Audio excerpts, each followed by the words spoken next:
ಸಂವಿಧಾನ ತಿದ್ದುಪಡಿ ಮಾಡೋಕೆ ಕೇವಲ 6 ಸೀಟುಗಳ ಕೊರತೆ. ಜುಲೈ 20ರಿಂದ ಶುರುವಾಗ್ತಿರುವ ಸಂಸತ್ ಅಧಿವೇಶನ ಕೇವಲ ಚರ್ಚೆಗೆ ಸೀಮಿತವಾಗಿಲ್ಲ. ಇದು ಮೋದಿ ಸರ್ಕಾರದ ಅತಿದೊಡ್ಡ ಅಗ್ನಿ ಪರೀಕ್ಷೆ. ಜುಲೈ 20ರಿಂದ ಸಂಸತ್ತಿನ ಬಹುನಿರೀಕ್ಷಿತ ಮುಂಗಾರು ಅಧಿವೇಶನ ಶುರುವಾಗ್ತಾ ಇದೆ. ಆದರೆ ಈ ಸಲದ ಅಧಿವೇಶನ ಕೇವಲ ಮಾಮೂಲಿ ಚರ್ಚೆಗಳಿಗೆ ಸೀಮಿತವಾಗಿಲ್ಲ. ಪ್ರಧಾನಮಂತ್ರಿ ನರೇಂದ್ರ ಮೋದಿ ಅವರ ನೇತೃತ್ವದ 3ನೇ ಅವಧಿಯ ಸರ್ಕಾರಕ್ಕೆ ಇದು ಅತ್ಯಂತ ದೊಡ್ಡ ಲೆಜಿಸ್ಲೇಟಿವ್ ಅಗ್ನಿ ಪರೀಕ್ಷೆ ಅಂದ್ರೆ ತಪ್ಪಾಗಲ್ಲ. ಯಾಕೆಂದ್ರೆ ಇಡೀ ದೇಶವೇ ಕುತೂಹಲದಿಂದ ಕಾಯ್ತಿರುವ ಒನ್ ನೇಷನ್ ಒನ್ ಎಲೆಕ್ಷನ್ ಮತ್ತು ಕ್ಷೇತ್ರ ಪುನರ್ವಿಂಗಡಣೆಗೆ ಸಂಬಂಧಿಸಿದ ಸಂವಿಧಾನ ತಿದ್ದುಪಡಿ ಮಸೂದೆಗಳನ್ನ ಸರ್ಕಾರ ಮತ್ತೆ ಅಧಿವೇಶನದಲ್ಲಿ ಮಂಡನೆ ಮಾಡೋಕೆ ಪ್ಲಾನ್ ಮಾಡ್ತಾ ಇದೆ. ಆದ್ರೆ ಈ ಬಿಲ್ಗಳನ್ನ ಪಾಸ್ ಮಾಡೋದು ಅಂದುಕೊಂಡಷ್ಟು ಸುಲಭ ಅಲ್ಲ. ಇಲ್ಲಿ ಸಿಂಪಲ್ ಮೆಜಾರಿಟಿ ಕೆಲಸ ಮಾಡಲ್ಲ. 2ರಿಂದ 3ರಷ್ಟು ಅತಿ ದೊಡ್ಡ ವಿಶೇಷ ಬಹುಮತ ಬೇಕು. ಇದೇ ಕಾರಣಕ್ಕೆ ದಿಲ್ಲಿಯಲ್ಲಿ ಈಗ ನಂಬರ್ ಗೇಮ್ ಜೋರಾಗಿ ನಡೀತಿದ್ದು, ಈಗ ಈ ನಂಬರ್ ಗೇಮ್ ಅತ್ಯಂತ ರೋಚಕ ಹಂತಕ್ಕೆ ಬಂದು ನಿಂತಿದೆ. ಹಾಗಾದ್ರೆ ಈ 2/3 ಬಹುಮತದ ಗೇಮ್ ಪ್ಲಾನ್ ಏನು? ಕಳೆದ 3 ತಿಂಗಳಲ್ಲಿ ದಿಲ್ಲಿ ರಾಜಕೀಯದಲ್ಲಿ ನಡೆದ ಆ ಮಹಾ ತಲ್ಲಣಗಳೇನು? ಮೋದಿ ಸರ್ಕಾರ ಹಮ್ಮಿಕೊಂಡಿರುವ ಮಿಷನ್ 360 ಕತೆ ಏನು? ಮೋದಿ ಅಮಿತ್ ಶಾ ಪ್ಲಾನ್ಗೆ ಇಂಡಿಯಾ ಒಕ್ಕೂಟ ಅವಕ್ಕಾಗಿರೋದು ಹೇಗೆ ಅಂತೀರಾ? ಬನ್ನಿ ಇವತ್ತಿನ ವಿಡಿಯೋದಲ್ಲಿ ಸಂಪೂರ್ಣ ಡೀಟೇಲ್ ಅನ್ನ ನೋಡ್ಕೊಂಡು ಬರೋಣ. ಸಂವಿಧಾನ ತಿದ್ದುಪಡಿಗೆ ಸ್ಪೆಷಲ್ ಬಹುಮತ ಬೇಕು. ಏಪ್ರಿಲ್ ನಲ್ಲಿ ಅನುಭವಿಸಿದ್ದ ಮುಖಭಂಗಕ್ಕೆ ಸೇಡು. ವೀಕ್ಷಕರೇ, ನಮಗೆಲ್ಲ ಗೊತ್ತಿರುವ ಹಾಗೆ ಮಾಮೂಲಿ ಕಾನೂನುಗಳನ್ನ ಪಾಸ್ ಮಾಡೋಕೆ ಸಂಸತ್ತಿನಲ್ಲಿ ಸರಳ ಬಹುಮತ ಅಂದರೆ ಸಿಂಪಲ್ ಮೆಜಾರಿಟಿ ಇದ್ರೆ ಸಾಕು. ಆದರೆ ಸಂವಿಧಾನಕ್ಕೆ ತಿದ್ದುಪಡಿ ತರಬೇಕಾದ ಕಟ್ಟುನಿಟ್ಟಾದ ರೂಲ್ಸ್ ಇವೆ. ಒಂದು ಸಂವಿಧಾನ ತಿದ್ದುಪಡಿ ಮಸೂದೆ ಪಾಸ್ ಆಗಬೇಕಾದ್ರೆ ಸಂಸತ್ತಿನ ಪ್ರತಿ ಸದನದಲ್ಲೂ 2 ಪ್ರಮುಖ ಸವಾಲುಗಳನ್ನ ದಾಟಬೇಕಾಗುತ್ತೆ. ಮೊದಲನೇದಾಗಿ ಆ ಸದನದ ಒಟ್ಟು ಸದಸ್ಯರ ಸಂಖ್ಯೆಯಲ್ಲಿ ಅರ್ಧಕ್ಕಿಂತ ಹೆಚ್ಚು ಸಂಸದರ ಬೆಂಬಲ ಇರಬೇಕು. ಎರಡನೇದಾಗಿ ವೋಟಿಂಗ್ ಮಾಡುವ ಸಮಯದಲ್ಲಿ ಹಾಜರಿದ್ದು ಮತ ಚಲಾಯಿಸುವವರಲ್ಲಿ ಕನಿಷ್ಠ 3/2 ಸಂಸದರ ಸಪೋರ್ಟ್ ಇರಲೇಬೇಕು. ಇದೇ ನಿಯಮದಿಂದಾಗಿ ಹೋದ ಏಪ್ರಿಲ್ ತಿಂಗಳಲ್ಲಿ ಮೋದಿ ಸರ್ಕಾರಕ್ಕೆ ಒಂದು ದೊಡ್ಡ ಮುಖಭಂಗವಾಗಿತ್ತು. ಲೋಕಸಭೆ ಮತ್ತು ರಾಜ್ಯ ವಿಧಾನಸಭೆಗಳ ಸೀಟುಗಳ ಮರುವಿಂಗಡಣೆ ಅಂದ್ರೆ ಡಿಲಿಮಿಟೇಷನ್ ಮತ್ತು ಮಹಿಳಾ ಮೀಸಲಾತಿಗೆ ದಾರಿ ಮಾಡಿಕೊಡುವ 131ನೇ ಸಂವಿಧಾನ ತಿದ್ದುಪಡಿ ಮಸೂದೆಯನ್ನ ಸರ್ಕಾರ ಮಂಡಿಸಿತ್ತು.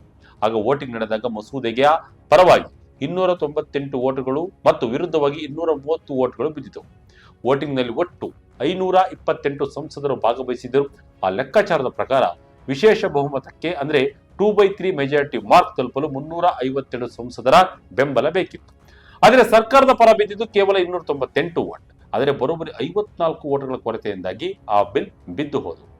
ಸಾಮಾನ್ಯ ಬಿಲ್ಗಳನ್ನ ಸುಲಭವಾಗಿ ಗೆಲ್ಲುವ ಮೋದಿ ನೇತೃತ್ವದ ಎನ್ಡಿಎ ಮೈತ್ರಿಕೂಟಕ್ಕೆ ಸಂವಿಧಾನ ತಿದ್ದುಪಡಿ ತರಲು ಸಂಖ್ಯಾಬಲದ ಕೊರತೆ ಇದೆ ಅನ್ನೋದನ್ನ ಈ ಸೋಲು ಇಡೀ ದೇಶಕ್ಕೆ ತೋರಿಸಿಕೊಟ್ಟಿತ್ತು.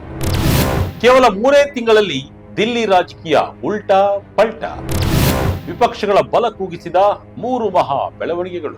ಆದರೆ ವೀಕ್ಷಕರು, ಏಪ್ರಿಲ್ ನಿಂದ ಜುಲೈವರೆಗಿನ ಈ 3 ತಿಂಗಳಲ್ಲಿ ಗಂಗೆಯಲ್ಲಿ ಸಾಕಷ್ಟು ನೀರು ಹರಿದು ಹೋಗಿದೆ. ಅದರಂತೆ ಸಾರ್ವತ್ರಿಕ ಚುನಾವಣೆಗಳು ನಡೆಯುತ್ತಿದ್ದರೂ ಪಕ್ಷಾಂತರ, ಮೈತ್ರಿ ಮುರಿತ ಮತ್ತು ಪಕ್ಷಗಳ ವಿಭಜನೆಯಿಂದಾಗಿ ಇಡೀ ಪೊಲಿಟಿಕಲ್ ಲ್ಯಾಂಡ್ಸ್ಕೇಪ್ ಸಂಪೂರ್ಣ ಬದಲಾಗಿ ಹೋಗಿದೆ. ಈ ಬದಲಾವಣೆಗಳು ಆಡಳಿತಾರೂಢ ಎನ್ಡಿಎಗೆ ಬಲ ತುಂಬಿದರೆ ವಿರೋಧ ಪಕ್ಷಗಳ ಒಕ್ಕೂಟದ ಬಲವನ್ನ ಗಣನೀಯವಾಗಿ ಕುಗ್ಗಿಸಿವೆ. ಮೋದಿ ಅಮಿತ್ ಶಾ ಆಡಿರುವ ಆಟ ನೋಡಿ ಇಂಡಿಯಾ ಒಕ್ಕೂಟ ಅವಕ್ಕಾಗಿದೆ. ಏನಪ್ಪಾ ಈ ರೀತಿ ಆಯ್ತಲ್ಲ ಅಂತ ಯೋಚನೆ ಮಾಡ್ತಾ ಇದೆ. ಕಳೆದ 3 ತಿಂಗಳಲ್ಲಿ ಪ್ರಮುಖವಾಗಿ 4 ಬದಲಾವಣೆಗಳು ನಡೆದಿವೆ. ಅವುಗಳನ್ನ ಒಂದೊಂದಾಗಿ ನಾವು ನೋಡ್ತಾ ಹೋಗೋಣ. ಮೊದಲನೇದಾಗಿ ಪಶ್ಚಿಮ ಬಂಗಾಳದಲ್ಲಿ ಮಮತಾ ಬ್ಯಾನರ್ಜಿ ಅವರ ತೃಣಮೂಲ ಕಾಂಗ್ರೆಸ್ ಪಕ್ಷಕ್ಕೆ ಭಾರಿ ಆಘಾತ ಎದುರಾಗಿದೆ. ಟಿಎಂಸಿಯ 20 ಬಂಡಾಯ ಸಂಸದರು ಪಕ್ಷದಿಂದ ಹೊರಬಂದು ನ್ಯಾಷನಲ್ ಕಾಮನ್ ಪೀಪಲ್ಸ್ ಇನಿಷಿಯೇಟಿವ್ ಎಂಬ ಹೊಸ ಬಣವನ್ನ ರಚಿಸಿಕೊಂಡಿದ್ದಾರೆ ಮತ್ತು ಅವರು ಎನ್ಡಿಎಗೆ ಬೆಂಬಲವನ್ನ ಘೋಷಿಸಿದ್ದಾರೆ. ಒಂದು ವೇಳೆ ಸ್ಪೀಕರ್ ಅವರು ಅಧಿವೇಶನಕ್ಕೂ ಮುನ್ನ ಈ ವಿಲೀನಕ್ಕೆ ಅಧಿಕೃತ ಮನ್ನಣೆ ನೀಡಿದ್ರೆ ಲೋಕಸಭೆಯಲ್ಲಿ ಎನ್ಡಿಎ ಭಾರಿ ಬಲದ ಪ್ರಮಾಣದಲ್ಲಿ ಹೆಚ್ಚಾಗಲಿದೆ ಮತ್ತು ವಿಪಕ್ಷಗಳ ಬಲ ಕುಸಿಯಲಿದೆ. ಇನ್ನು ಎರಡನೇದಾಗಿ ಮಹಾರಾಷ್ಟ್ರದಲ್ಲಿ ಉದ್ಧವ್ ಠಾಕ್ರೆರವರ ಶಿವಸೇನಾ ಬಣಕ್ಕೆ ದೊಡ್ಡ ಹೊಡೆತ ಬಿದ್ದಿದೆ. ಉದ್ಧವ್ ಬಣದ 6 ಲೋಕಸಭಾ ಸಂಸದರು ಎನ್ಡಿಎ ಮೈತ್ರಿಕೂಟದಲ್ಲಿರುವ ಏಕನಾಥ್ ಶಿಂದೆರವರ ಶಿವಸೇನಾ ಬಣಕ್ಕೆ ಜಂಪ್ ಆಗಿದ್ದಾರೆ. ಇವರು ಅಧಿಕೃತವಾಗಿ ಆಡಳಿತ ಪಕ್ಷದ ಬೆಂಚುಗಳಿಗೆ ಶಿಫ್ಟ್ ಆಗಲಿದ್ದಾರೆ. ಟಿವಿಕೆ ಜೊತೆ ಕಾಂಗ್ರೆಸ್ ಇಂಡಿಯಾ ಒಕ್ಕೂಟ ತೊರೆದ ಡಿಎಂಕೆ. ಎನ್ಡಿಎಗೆ ವಿಷಯಾಧಾರಿತ ಬೆಂಬಲ ಕೊಡುವ ಬಗ್ಗೆ ಯೋಚನೆ. ಮೂರನೇದಾಗಿ ವಿಪಕ್ಷಗಳ ಇಂಡಿಯಾ ಬ್ಲಾಕ್ಗೆ ದೊಡ್ಡ ಆಘಾತ ಎದುರಾಗಿದೆ. 10 ವರ್ಷಗಳಿಗಿಂತಲೂ ಹಳೆಯದಾದ ಕಾಂಗ್ರೆಸ್ ಮತ್ತು ಡಿಎಂಕೆ ಮೈತ್ರಿಕೂಟ ಸಂಪೂರ್ಣವಾಗಿ ಮುರಿದು ಬಿದ್ದಿದೆ. ತಮಿಳುನಾಡು ವಿಧಾನಸಭಾ ಚುನಾವಣೆಯಲ್ಲಿ ಗೆದ್ದೆತ್ತಿನ ಬಾಲ ಹಿಡಿದ ಕಾಂಗ್ರೆಸ್ ಏನು ಯೋಚನೆ ಮಾಡದೆ ವಿಜಯರವರ ಟಿವಿಕೆ ಜೊತೆ ಸರ್ಕಾರ ಭಾಗವಾಗಿದ್ದರಿಂದ ಡಿಎಂಕೆ ಹಾಗೂ ಕಾಂಗ್ರೆಸ್ ನಡುವಿನ ಮೈತ್ರಿ ಬ್ರೇಕ್ ಆಗಿದೆ. ಡಿಎಂಕೆ ಎನ್ಡಿಎ ಮೈತ್ರಿಕೂಟಕ್ಕೆ ಸೇರದಿದ್ದರೂ ಇಂಡಿಯಾ ಒಕ್ಕೂಟದಿಂದ ಹೊರಬಂದಿರುವ ವಿಪಕ್ಷಗಳು ತಮ್ಮ 22 ಸಂಸದರ ಬೆಲವನ್ನು ನೇರವಾಗಿ ಕಳೆದುಕೊಂಡಿವೆ. ಬಿಜೆಪಿಯು ಡಿಎಂಕೆಯಿಂದ ಕೆಲವು ಪ್ರಮುಖ ಮಸೂದೆಗಳಿಗೆ ಟಿಶ್ಯೂ ಬೆಸ್ಟ್ ಸಪೋರ್ಟ್ ಅಂದರೆ ವಿಷಯಾಧಾರಿತ ಬೆಂಬಲವನ್ನ ನಿರೀಕ್ಷಿಸುತ್ತಿದೆ. ಅಮಿತ್ ಶಾ ಮತ್ತು ಮೋದಿ ಡಿಲಿಮಿಟೇಷನ್ ನಿಂದ ದಕ್ಷಿಣ ಭಾರತಕ್ಕೆ ಯಾವುದೇ ಸಮಸ್ಯೆ ಆಗಲ್ಲ, ಪ್ರಾತಿನಿಧ್ಯ ಕಡಿಮೆ ಆಗಲ್ಲ ಎಂಬ ಭರವಸೆ ನೀಡಿದರೆ ಡಿಲಿಮಿಟೇಷನ್ ಹಾಗೂ ಮಹಿಳಾ ಮೀಸಲಾತಿ ಬಿಲ್ಗೆ ಡಿಎಂಕೆ ಬೆಂಬಲ ಕೊಡುವ ಸಾಧ್ಯತೆ ದಟ್ಟವಾಗಿದೆ. ಇನ್ನು ನಾಲ್ಕನೇದಾಗಿ ರಾಜ್ಯಸಭೆಯಲ್ಲೂ ಎನ್ಡಿಎ ತನ್ನ ಬಲವನ್ನ ಹೆಚ್ಚಿಸಿಕೊಂಡಿದೆ. ಇತ್ತೀಚೆಗೆ ನಡೆದ ರಾಜ್ಯಸಭಾ ಚುನಾವಣೆಗಳು ಮತ್ತು ವಿವಿಧ ರಾಜ್ಯಗಳ ವಿಧಾನಸಭಾ ಯಶಸ್ಸಿನಿಂದಾಗಿ ಬಿಜೆಪಿಯ ಸಂಖ್ಯೆ ಬಲ ಮೇಲ್ಮನೆಯಲ್ಲೂ ಗಟ್ಟಿಯಾಗಿದೆ. ಜೊತೆಗೆ ಆಪ್ನ 17 ರಾಜ್ಯಸಭಾ ಸಂಸದರು ಬಿಜೆಪಿ ಸೇರಿರುವುದು ನಂಬರ್ ಗೇಮ್ನಲ್ಲಿ ದೊಡ್ಡ ಟ್ವಿಸ್ಟ್ ಅನ್ನ ತೆಗೆದುಕೊಂಡು ಬಂದಿದೆ. ಖಾಲಿ ಇರುವ ಸೀಟುಗಳೇ ಗೇಮ್ ಚೇಂಜರ್. ಅಟೆಂಡೆನ್ಸ್ ಕಮ್ಮಿ ಆದರೆ ಸರ್ಕಾರಕ್ಕೆ ಲಾಭನ.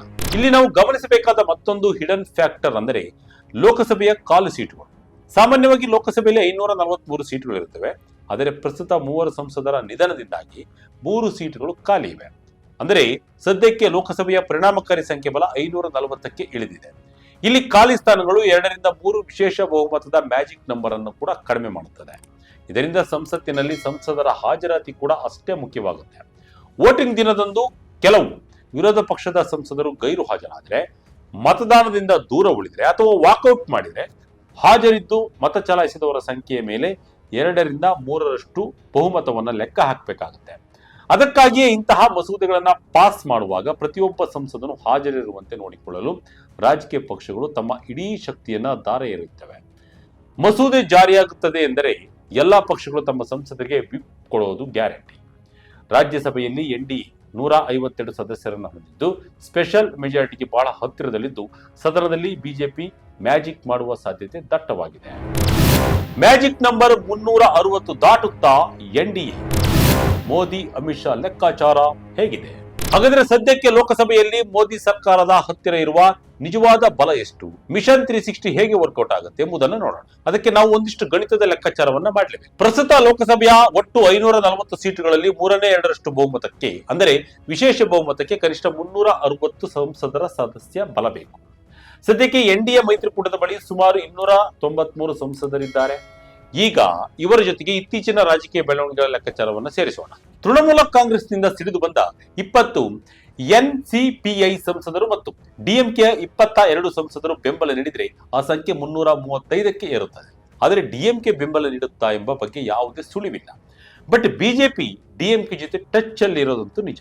ಇದರ ಜೊತೆಗೆ ಕಾಲಕಾಲಕ್ಕೆ ಸರ್ಕಾರಕ್ಕೆ ಬೆಂಬಲ ನೀಡುತ್ತಿರುವ ವೈಎಸ್ಆರ್ಸಿಪಿ ಪಕ್ಷದ 4 ಸಂಸದರು ಮತ್ತು ಒಬ್ಬ ಪಕ್ಷೇತರ ಸಂಸದರ ಬೆಂಬಲ ಸೇರಿದರೆ ಈ ತಲೆ 340ಕ್ಕೆ ಮುಟ್ಟುತ್ತದೆ.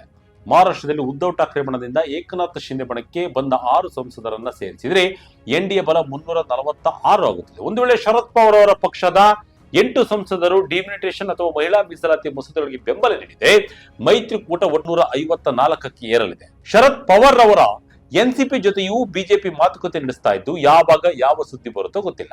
ಆದರೆ ಇಷ್ಟೆಲ್ಲ ಲೆಕ್ಕಾಚಾರಗಳನ್ನ ಹಾಕಿದರೂ ಎನ್ಡಿಎ ಮೈತ್ರಿಕೂಟಕ್ಕೆ 360ರ ಗಡಿ ದಾಟಲು ಇನ್ನು ಕನಿಷ್ಠ 6 ಸಂಸದರ ಕೊರತೆ ಎದುರಾಗುತ್ತೆ. ಕೊನೆ 6 ಸಂಸದರ ಹುಡುಕಾಟದಲ್ಲಿ ಅಮಿತ್ ಶಾ.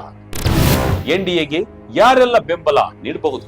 ಹಾಗಾದ್ರೆ ಈ ಕೊನೆಯ 6 ಸಂಸದರ ಬೆಂಬಲವನ್ನ ಸರ್ಕಾರ ಹೇಗೆ ಪಡೆಯಲಿದೆ? ಇದಕ್ಕಾಗಿಯೇ ಕೇಂದ್ರ ಗೃಹ ಸಚಿವ ಅಮಿತ್ ಶಾ ರವರ ದೆಹಲಿಯಲ್ಲಿ ಭಾರಿ ರಾಜಕೀಯ ಚಟುವಟಿಕೆಗಳನ್ನು ನಡೆಸುತ್ತಿದ್ದಾರೆ. ಇತ್ತೀಚೆಗೆ ಅವರು ಉತ್ತರ ಪ್ರದೇಶದ ಸಿಎಂ ಯೋಗಿ ಆದಿತ್ಯನಾಥ್, ಮಹಾರಾಷ್ಟ್ರದ ಡಿಸಿಎಂ ದೇವೇಂದ್ರ ಫಡ್ನವೀಸ್, ಸಿಎಂ ಏಕನಾಥ್ ಶಿಂದೆ ಮತ್ತು ಹೊಸದಾಗಿ ಸೇರ್ಪಡೆಯಾದ 6 ಸಂಸದರ ಜೊತೆ ಮಹತ್ವದ ಸಭೆಗಳನ್ನು ನಡೆಸಿದ್ದಾರೆ. ಮತ್ತೊಂದೆಡೆ ಸಮಾಜವಾದಿ ಪಕ್ಷದ ಮುಖ್ಯಸ್ಥ ಅಖಿಲೇಶ್ ಯಾದವ್ ರವರು ಮಹಿಳಾ ಮೀಸಲಾತಿ ಮತ್ತು ಡಿಲಿಮಿಟೇಷನ್ ಬಿಲ್ಗಳಿಗೆ ಬೇಷರತ್ತಲ್ಲದ ಕೆಲವು ಷರತ್ತುಬದ್ಧ ಬೆಂಬಲ ನೀಡುವುದಾಗಿ ಸುಳಿವು ನೀಡಿದ್ದಾರೆ. ಆದರೆ ಈ ಷರತ್ತುಗಳನ್ನು ಸರ್ಕಾರ ಒಪ್ಪಿಕೊಳ್ಳುವುದು ಕಷ್ಟ ಎನ್ನಲಾಗ್ತಿದೆ. ಇನ್ನು ಶಿವಸೇನಾ ಉದ್ಧವ್ ಬಣದ ಸಂಸದ ಸಂಜಯ್ ರಾವತ್ ಕೂಡ ತಮ್ಮ ಬೇಡಿಕೆಗಳನ್ನು ಈಡೇರಿಸಿದರೆ ಬೆಂಬಲ ನೀಡುವ ಬಗ್ಗೆ ಸುಳಿವು ನೀಡಿದ್ದಾರೆ. ಅವರ ಬಳಿ ಈಗ ಸದ್ಯಕ್ಕೆ 3 ಸಂಸದರಿದ್ದಾರೆ. ಒಂದು ವೇಳೆ ಅವರು ಬೆಂಬಲ ನೀಡಿದರೆ ಇನ್ನು 3 ಸಂಸದರ ಅಗತ್ಯವಿರುತ್ತದೆ. ಅದಕ್ಕಾಗಿ ಮಮತಾ ಬ್ಯಾನರ್ಜಿ ಅವರ ಪಕ್ಷದ ಇನ್ನುಳಿದ ಕೆಲವು ಸಂಸದರನ್ನು ಸೆಳೆಯಲು ಬಿಜೆಪಿ ಟ್ರೈ ಮಾಡ್ತಾ ಇದೆ ಎಂಬ ಮಾತುಗಳು ಕೂಡ ಕೇಳಿ ಬರ್ತಿದ್ದಾವೆ. ಈ ಮೂಲಕ ಮಿಷನ್ 360 ಅನ್ನು ಸಾಧಿಸಲು ಪ್ರಧಾನಮಂತ್ರಿ ನರೇಂದ್ರ ಮೋದಿ ನೇತೃತ್ವದ ಸರ್ಕಾರ ದೊಡ್ಡ ಆಪರೇಷನ್ ನಡೆಸ್ತಾ ಇದೆ. ಇದರಲ್ಲಿ ಸಕ್ಸಸ್ ಆಗುತ್ತೋ ಇಲ್ಲವೋ ಎಂಬುದು ಇನ್ನು ಕೆಲವೇ ದಿನಗಳಲ್ಲಿ ಗೊತ್ತಾಗುತ್ತೆ. ಒಟ್ಟಿನಲ್ಲಿ ಜುಲೈ 20ರಿಂದ ಆರಂಭವಾಗಲಿರುವ ಮುಂಗಾರು ಅಧಿವೇಶನವು ಅತ್ಯಂತ ರೋಚಕ ತಿರುವುಗಳನ್ನ ಪಡೆದುಕೊಳ್ಳುವುದರಲ್ಲಿ ಯಾವುದೇ ಅನುಮಾನವಿಲ್ಲ. ಅಧಿವೇಶನಕ್ಕೂ ಮುನ್ನ ಅಂದರೆ ಜುಲೈ 19ರಂದು ಸರ್ಕಾರ ಸರ್ವಪಕ್ಷ ಸಭೆಯನ್ನು ಕರೆದಿದೆ. ಇದಾದ ಬಳಿಕ ಜುಲೈ 21ರಂದು ಎನ್ಡಿಎ ಸಂಸದೀಯ ಪಕ್ಷದ ಸಭೆ ನಡೆಯಲಿದ್ದು, ಈ ಎರಡೂ ಸಭೆಗಳು ಮಹತ್ವದಾಗಿದೆ.